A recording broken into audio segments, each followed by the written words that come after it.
ABC நேயர்களுக்கு வணக்கம். அறிஞர் அண்ணாவின் 115வது பிறந்த நாள் இன்று.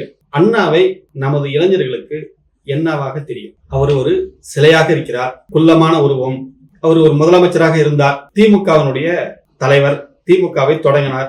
அந்த அளவுக்கு தான் அண்ணாவை பற்றியான புரிதல் நமது இளைஞர்களுக்கு இருக்கும். ஆனா அண்ணா ஒரு மாபெரும் சரித்திரம். அவருடைய பேச்சாற்றலாலும் எழுத்தாற்றலாலும் தமிழர்களுடைய இதயத்தில் நீங்கா இடம் பிடித்த மாபெரும் சரித்திரம். ஒருங்கிணைந்த இந்தியாவில தமிழர்களுடைய மொழியும் பண்பாடும் கரைந்து விடாமல் அதனை பாதுகாத்து தந்தவர் அறிஞர் அண்ணா.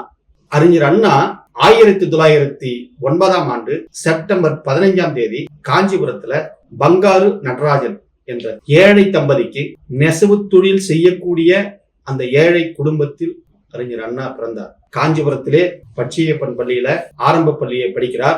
அதன் பின்னர் வறுமையின் காரணமாக நகராட்சியில குமஸ்தா வேலைக்கு ஜாயின் பண்றாரு. அன்றைய காலகட்டத்துல மேல் படிப்புக்கு ஸ்காலர்ஷிப் அப்படின்னு சொல்லக்கூடிய ஊக்கத்தொகை கிடைத்ததால் சென்னையில இருக்கக்கூடிய பச்சையப்பன் கல்லூரியில BA ஜாயின் பண்றாரு. அதுல இருந்து அந்த படிப்பு MA வரை அவருக்கு முடிக்கிறாரு. தமிழும் ஆங்கிலமும் ஒரு சேர புலமை வாய்ந்தவர். அவரை போல் தமிழை கையாள முடியுமா?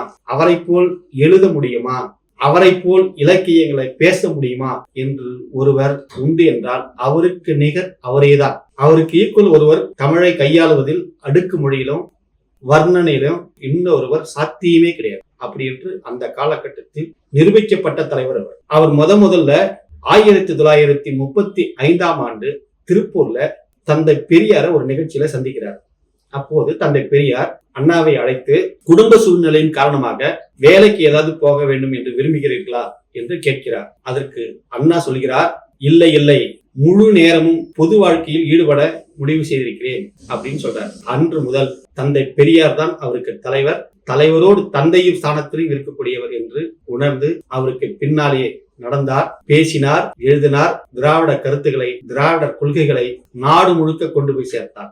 1937ல ஈரோட்டிலே தங்கி பெரியார் நடத்திய குடியரசு இதழுக்கும் விடுதலை இதழுக்கும் துணை ஆசிரியராக பணிபுரிந்தார். பெரியார் புயல் என்றால் அறிஞர் அண்ணா தென்றல். பெரியார் கரடுமுரடான வார்த்தைகளை பயன்படுத்தும் போது அதை அண்ணா தேன் தடவி அழகாக மக்களிடம் கொண்டு போய் சேர்ப்பார். பெரியாருக்கு கிடைத்த மிகப்பெரிய ஒரு தளபதி அறிஞர் அண்ணா. பெரியாருடைய கொள்கைகளை, பெரியாருடைய சித்தாந்தங்களை அதை அப்படியே மக்களுக்கு கொண்டு போய் சேர்த்தவர் அறிஞர் அண்ணா. ஏன், எதற்கு, எப்படி அப்படின்னு சாக்ரட்டிஸ் கேட்ட அந்த கேள்வி இருக்குல்ல, அதை தந்தை பெரியார் புதிய வடிவில் பகுத்தறிவு பிரச்சாரமாக பேசும்போது, எழுதும்போது அதை மக்களிடம் ஒரு தளபதியாக கொண்டு போய் சேர்த்தவர் அறிஞர் அண்ணா. நீதி கட்சியில இருந்து 1944ஆம் ஆண்டு திராவிடர் கழகமாக அது மாறுது. அப்ப அதை மாற்றுவதற்கும் அறிஞர் அண்ணாவின் தீர்மானம் தான் காரணமாக இருக்கிறது. 1937ல சென்னை மாகாணத்தினுடைய முதலமைச்சராக இருந்த ராஜாஜி கட்டாய இந்தி திணிப்பை கொண்டு வந்து சேர்க்கிறார். இந்தி நம்ம மாணவர்களுக்கு அவசியம் அப்படின்னு சொல்லிட்டு இந்தியை கொண்டுட்டு வர்றாரு. அதற்கு தந்தை பெரியார் கடுமையாக எதிர்க்கிறார். பெரியாருக்கு துணையாக அறிஞர் அண்ணா நிற்கிறார். இந்தி எதிர்ப்பு பிரச்சாரங்களை நாடு முழுவதும் சூறாவளியாக சுழன்று அடிச்சு மக்களுடைய ஆதரவை திரட்டுகிறார் அறிஞர் அண்ணா. அப்போது பெரியாரோடு அண்ணாவும் சிறைக்கு செல்கிறார். அந்த காலகட்டத்தில் தான் அறிஞர் அண்ணா என்றால் யார் என்பது தமிழ்நாடு மக்களுக்கு கொஞ்சம் கொஞ்சமாக தெரிய வருகிறது. 1947ல அறிஞர் அண்ணாவுக்கும் பெரியாருக்கும் ஒரு சின்ன கருத்து முரண்பாடு வரும். அந்த முரண்பாடு 1947 ஆகஸ்ட் மாதம் 15ஆம் தேதி இந்தியா சுதந்திரம் அடைகிறது. அந்த சுதந்திர தினத்தை துக்க தினமாக அனுசரிக்க வேண்டும் அப்படின்னு சொல்லிட்டு தந்தை பெரியார் சொல்றார். ஆனா அறிஞர் அண்ணா, இல்லை, இது புதியதாக கொண்டாட வேண்டும், இது நமக்கு கிடைச்ச மிகப்பெரிய ஒரு வாய்ப்பு, இந்த விடுதலையை பயன்படுத்திய மக்களுடைய விடுதலையும் நாம் பெற முடியும், அதனால் இந்த சுதந்திர தினத்தை நாம் கொண்டாட வேண்டும் என்று பெரியாருக்கு மாற்றாக முதலாக கருத்து தெரிவிக்கிறார் அறிஞர் அண்ணா. அப்ப ரெண்டு பேத்துக்கும் ஒரு பிரிவினை ஏற்படுது. அந்த சூழ்நிலையில் தான் 1949 செப்டம்பர் 17ஆம் தேதி பெரியாருடைய பிறந்த நாள் அன்னைக்கு. இதுல என்ன ஆச்சரியம் அப்படின்னு சொல்லி கேட்டீங்கன்னா, செப்டம்பர் 15ஆம் தேதி அண்ணா பிறந்த நாள், செப்டம்பர் 17ஆம் தேதி தந்தை பெரியார் பிறந்த நாள், அதே செப்டம்பர் 17ஆம் தேதி திமுகவும் பிறந்த நாள். இது எல்லாம் இந்த செப்டம்பர் மாதம் முழுக்க திராவிடர் மாதம். அது அப்படியே அமைது. அது இயற்கையாவே அந்த செப்டம்பர் மாதம் திராவிட இயக்கங்களுக்கு, திராவிட சித்தாந்தவாதிகளுக்கு கிடைச்ச பொக்கிஷம் அப்படின்னு தான் சொல்லணும். செப்டம்பர் மாசம் 17ஆம் தேதி 49ல திமுகவை அறிஞர் அண்ணா தொடங்குறார்.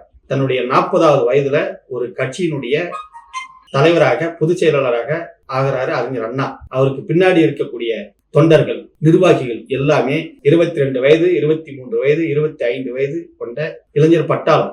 அந்த இளைஞர் பட்டாளத்தை வைத்துக் கொண்டு இவர்கள் என்ன செய்ய போகிறார்கள் அப்படின்னு சொல்லிட்டு பெரும் தலைவர்கள் எல்லாமே, காமராஜர், பெரியார் போன்ற பெரிய தலைவர்கள் எல்லாமே ஏளனமாகவும் அலட்சியமாகவும் பார்த்தார்கள். ஆனால் அறிஞர் அண்ணா அதை மிக நுட்பமாக, பண்போடு, பக்குவமாக அந்த இளைஞர்களை கையாண்டு நாட்டையே கைப்பற்றினார். பெரியார் கடவுள் இல்லை என்று சொன்னார். ஆனால் அறிஞர் அண்ணா, நான் பிள்ளையாரையும் உடைக்க மாட்டேன், பிள்ளையாருக்கு தேங்காயும் உடைக்க மாட்டேன் அப்படின்னு சொன்னார். மாற்று கட்சியினரை மதிக்க கற்றுக் கொடுத்தார். மாற்று கொள்கைவாதிகளை, முரண்பாடான கொள்கைவாதிகளை மதிக்க கற்றுக் கொடுத்தார். மாற்றான் தோட்டத்து மலருக்கும் மனம் உண்டு என்று வாசகத்தை அறிமுகப்படுத்தினார். அவருடைய மொழியில புதிய புதிய நடைமுறைகளை அவர் கொண்டு வந்து ஒரு பெரும் பண்பாளராக, இன்னைக்கு எல்லாரையும் எதிர்க்கிறாங்க. எல்லா தலைவர்களும், பெரியாரெல்லாம் நீ கடுமையா எதிர்ப்பாங்க, கலைஞரை நீங்க கடுமையா எதிர்ப்பாங்க, எல்லாரையும் எதிர்ப்பாங்க. ஆனா எல்லோரையும் எதிர்க்கிற பிராமணர்கள் அறிஞர் அண்ணாவை எதிர்க்கவே மாட்டாங்க. ஏன்னா அறிஞர் அண்ணா மிக அழகாக பண்போடு பழகியவர், மிக சிறந்த பண்பாளர். 1949 கட்சி ஆரம்பிச்சுட்டு 1952 நடந்த தேர்தலில் அவர் போட்டி இல்லை, வேண்டாம் அப்படின்னு சொல்லிட்டு கட்சியை மேலும் டெவலப் பண்ணணும்ன்றதுக்காக இறங்கிட்டாங்க. 1956 ஒரு மாநாடு கூட்டுறாரு. அந்த மாநாடு கூட்டி நாம தேர்தலில் பங்கெடுக்கலாமா வேண்டாமா அப்படின்னு சொல்லி தீர்மானத்தை கேட்கிறாரு. மக்கள் மத்தியிலே தொண்டர்கள்கிட்ட விட்டுறாரு. தொண்டர்கள் கையில வாக்கு சீட்டு கையில கொடுக்கிறாரு. அந்த வாக்கு சீட்டு கையில கொடுக்கும் போது ஏறத்தாழ 4000 பேர் நாம் தேர்தலில் பங்கெடுக்க கூடாது, திராவிடர் கழகம் போன்றே நாமளும் செயல்பட வேண்டும் அப்படின்னு சொல்லி 4000 பேர் கொடுக்குறாங்க, ஓட்டு போடுறாங்க. 56,600 பேர் நாம தேர்தலில் பங்கெடுக்கணும், நாம அதிகாரத்தை கைப்பற்றணும் அப்படின்னு சொல்லிட்டு வாக்களிக்கிறாங்க. அப்ப ஏக மனதாக அந்த மாநாட்டில் எடுக்கப்பட்ட தீர்மானத்தினுடைய அடிப்படையில 1957 நடந்த சட்டமன்ற தேர்தலில் திமுக போட்டியிடுகிறது. அந்த தேர்தலில் 15 தொகுதிகள்ல திமுக வெற்றி பெறுகிறது. அதுல முக்கியமானது அறிஞர் அண்ணா, கலைஞர் கருணாநிதி ஆகிய இருவரும் அந்த தேர்தலில் வெற்றி பெறாங்க. அதுக்கு அடுத்தது சட்டமன்றத்துல அவங்க அந்த 15 பேரும் புதிய விஷயங்களையும் புதிய கருத்துகளையும் தீவிரமாக பேச ஆரம்பிச்சாங்க. அவருடைய பேச்சும் அவருடைய எழுத்தும் தலைப்பு செய்திகளாக நாளுக்கு நாள் வர ஆரம்பித்தது. கட்சி டெவலப் ஆகிட்டே இருக்கு. காமராஜரால என்ன பண்றதுன்னு தெரியல. காமராஜர் ஆரம்ப காலகட்டத்துல இவர்கள் எல்லாம் சின்ன பிள்ளைகள், இவர்களால் என்ன செய்து விட முடியும் என்று அலட்சியமாக நினைத்தார். ஒரு கட்டத்துல 15 பேர் ஜெயிச்சிட்டாங்க. அதுக்கு அடுத்தது காமராஜரால் அதை ஜீரணிக்கவே முடியல, ஏத்துக்கவே முடியல. இந்த 15 பேர்த்தையும் எப்படியாவது தோக்கடிக்கணும் அப்படின்னு சொல்லிட்டு மிக தீவிரமாக காமராஜர் இறங்கினார். 1962 தேர்தல்ல போட்டியிடுறாரு. அந்த தேர்தல்ல திமுகவுல ஏற்கனவே 57ஆம் ஆண்டு ஜெயிச்சிருந்த 15 பேர்த்துல 14 பேர் தோத்துறாங்க. கலைஞர் கருணாநிதி மட்டும்தான் அதுல வெற்றி பெறாரு. ஆனா கலைஞர் கருணாநிதியோடு மற்ற தொகுதிகள்ல 49 பேர் ஜெயிச்சு வராங்க. காஞ்சிபுரத்துல அண்ணா தோத்துறாரு, நெடுஞ்செழியன் தோத்துறாரு, பெரிய பெரிய முக்கியமான தலைவர்கள் எல்லாம் அதுல தோத்துறாங்க. ஆனா 50 பேர் அதுல ஜெயிச்சிடறாங்க. அந்த 50 பேர் ஜெயிச்ச உடனே காமராஜருக்கால என்ன செய்யறதுன்னே தெரியல. ஒரு கட்டத்துல காமராஜர் திக்குமுக்கு ஆடி போனார். தன்னுடைய பதவியை ரிசைன் பண்ணிட்டு சீனியர்கள் எல்லோருமே கட்சி பணியை ஆற்ற வேண்டும் அப்படின்னு சொல்லிட்டு காமராஜர், அதாவது அது கே பிளான், அது நேருவே அந்த பிளானை வரவேற்றார். காமராஜருடைய அந்த பிளானை கே பிளான் சொல்லுவாங்க. தன்னுடைய பதவியை ரிசைன் பண்ணிட்டு கட்சிக்கு முழுமையா வேலை செய்யணும் அப்படின்னு சொல்லிட்டு வந்தாரு. அவர் வந்த பின்னாடி அந்த காலகட்டத்துல காமராஜர் காங்கிரஸ் கட்சியுடைய அகில இந்திய தலைவராக தேர்வு செய்யப்படுகிறார். நேரு அங்க டெல்லிக்கு கூப்பிடுகிறாங்க. அதுக்கு அடுத்தது 1959 சென்னை மாநகராட்சி தேர்தல் நடக்குது. அந்த மாநகராட்சி தேர்தலில் காங்கிரஸ் படுதோல்வி அடைகிறது. திமுக ஜெயிச்சிருது. சென்னை மாநகராட்சி கைப்பற்றியாச்சு, 50 எம்எல்ஏக்களை கைப்பற்றியாச்சு. நாடு முழுவதும் திமுகவினுடைய கொடி பறக்குது. இவர்களால் என்ன செய்ய முடியும், இந்த அண்ணாதுரையால் என்ன செய்ய முடியும் அப்படின்னு சொல்லி நினைத்த அந்த எதிர்கட்சிகள், காங்கிரஸ், மற்ற கட்சிகள், அண்ணாதுரையால் எல்லாமே செய்ய முடியும், அண்ணாதுரை மிக சாதாரணமான மனிதர் கிடையாது, அவர் மிகப்பெரிய சாதனையாளர் அப்படின்னு சொல்லி ப்ரூவ் பண்ணிட்டார். அதற்கு அடுத்த ஸ்டெப் 1967 நடந்த சட்டமன்ற தேர்தலில் 138 தொகுதிகளில் வெற்றி பெற்று அறுதி பெரும்பான்மையோடு ஆட்சியை பிடிக்கிறார். 1967 மார்ச் மாசம் 6ஆம் தேதி தமிழ்நாடு முதலமைச்சராக பதவியேற்கிறார்.